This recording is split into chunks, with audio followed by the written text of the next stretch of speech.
दूबड़ी आठे कब मनाई जाती है? भादों के शुक्ल पक्ष की अष्टमी को दूबड़ी की पूजा करके इस त्यौहार को मनाया जाता है। इसे ही दूबड़ी आठे कहते हैं।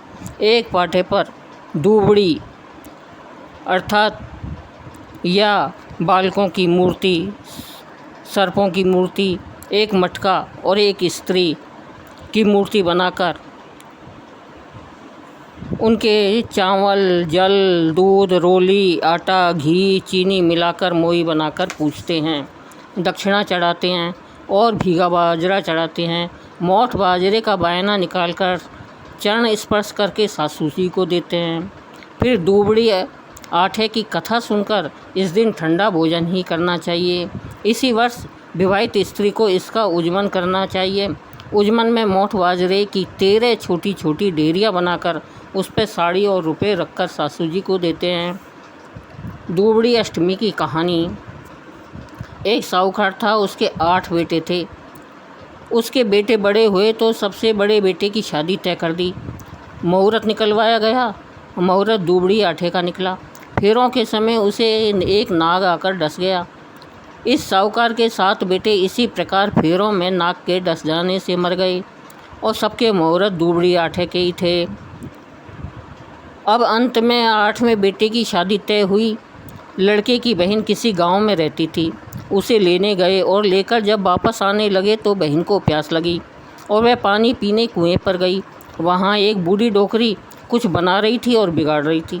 बहन ने पूछा, तू कौन है और क्या कर रही है? डोकरी ने कहा, मैं बेमाता हूँ और एक साहूकार के 8वें बेटे की शादी है।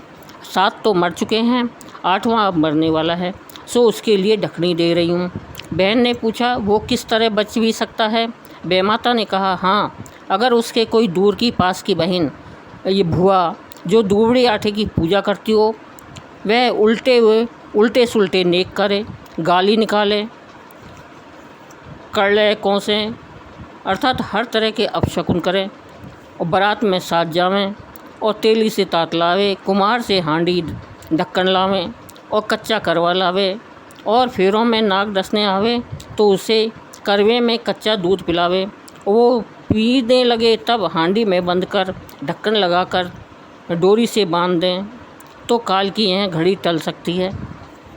बस फिर क्या था, बहन उसी समय से चालू हो गई। गालियाँ बकती भाई के पास पहुंची। भाई ने कहा, बहन तू गई जब तो बहुत अच्छी थी, अब आई जब गालियाँ बक रही है, कोई भूत प्रेत तो नहीं लग गया? राम राम करते करते घर पहुँचे। भाई का लगन बैठने लगा तो बहन ने कहा, इस कर्म फूटे की लगन चौकी पर न बिठाकर सिल्ला पर बैठाऊंगी। जिद करने लगी तो लगन सिल्ला पर बैठाया। भाई की निकासी होने लगी तो बहन कहने लगी, इसकी निकासी हवेली की पीछे की दीवार से ही करवाओ, सामने से नहीं कराने दूंगी। सबने खूब समझाया पर बहन गालियाँ बकने लगी, जिद करने लगी तो फिर पीछे हवेली के उधर से ही निकासी करवाई। तभी सामने का दरवाज़ा गिर गया। सब ने कहा, भाई को बहन ने बचा लिया, नहीं तो आज मर गया होता। अब बहन ने कहा, मैं बारात में साथ चलूँगी। सभी ने समझाया कि औरतें बारात में नहीं जाती एवं तू इस तरह गालियाँ बकेगी तो अच्छा भी नहीं लगेगा। पर बहन नहीं मानी, साथ गई। बारात में विश्राम के लिए बारात बड़ के पेड़ के नीचे रुकने लगी तो बहन कहने लगी, इस कर्म फूटे की बारात पेड़ के नीचे नहीं ठहरने दूंगी, धूप में ही विश्राम करो। सबने समझाया पर वह नहीं मानी। तंग आकर धूप में ही बारात ठहराई। तभी पेड़ टूटकर गिर गया। सब बाराती कहने लगे, यह कुछ जानती ही तो है, अभी पेड़ के नीचे न जाने कितने आदमी मर जाते। समधी के द्वार पर बहन ने जिद की कि पीछे के द्वार पर तोरण करो, उसका तोरण सामने के द्वार पर नहीं करने दूंगी और आरती चौमुखे दिए से भी नहीं करने दूंगी। जगमगाते खीरे की थाली भरकर लाओ, उसी से आरती करेंगे। बारातियों से समधी से कहा, ये कहती है वही करो। तोरण मारते वक्त सामने का दरवाज़ा गिर गया। आरती करते वक्त ऊपर से सांप आकर गिरा तो जगमगाते खीरे से जल गया। खीरे ना होते तो सांप दूल्हे को काट खाता। फिर बहन जिद करके फेरों में साथ बैठी। 2 फेरे होते ही सांप आया। बहन ने सांप के आगे कच्चा दूध करवा में रखवा दिया। सांप दूध पीने लगा तो बहन ने उसे डोरे से बांधकर हांडी में डालकर ढक्कन लगाकर घोड़े के नीचे दबा दिया और कहा, अब निश्चित होकर फेरे करो। उसी समय नागिन आई और कहने लगी, पापन हत्यारन, छोड़ मेरे सांप को। बहन ने कहा, तू तो एक घड़ी में ही दुखी हो गई, मेरे तो 7 भाभी कब से दुखी बैठी हैं। सर्पनी ने कहा, जा उनको छोड़ा।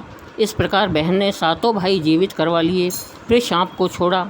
बहन अपने 8 भाई भाभियों को लेकर बारात के साथ रवाना हुई। रास्ते में ही दुबड़ी आठे आ गई तो बहन ने कहा, सबको दुबड़ी आठे की पूजा करवाऊंगी, कहानी कहूँगी, पर तैयारी कैसे करूँ।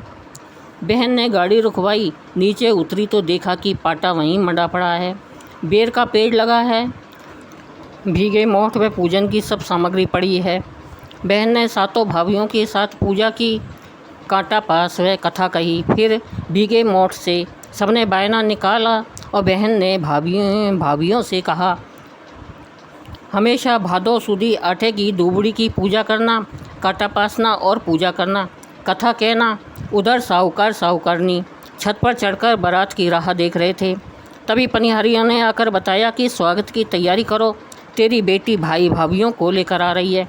साहूकारनी बोले, ताने मारती हो या मजाक करती हो। पनिहारियों ने कहा, हम सब सच कह रहे हैं। स्वागत होते ही बहन ने कहा, माँ मैं अपने गांव को जा रही हूँ। माँ ने कहा, बेटी कुछ दिन अपनी भाभियों के साथ रहो। बहन ने कहा, माँ पूत पालने में छोड़ आई साईं को सेज पर, गाय को गवाड़े में छोड़ आई, भैंस को बाड़े में, छाछ बिलोवने में और दूध चूल्हे पर छोड़कर दौड़ी चली आई थी। मेरे काम बहुत है, मैं रुक नहीं सकती। भाइयों ने बहन को बहुत कुछ देकर ससुराल पहुंचा दिया। दुबड़ी आठे माता ने उनका भला करा, वैसा सबको करना, अधूरी कहानी को पूरी करना, पूरी को सपूरी करना, कहानी कहने वाले व सुनने वाले सभी का भला करना।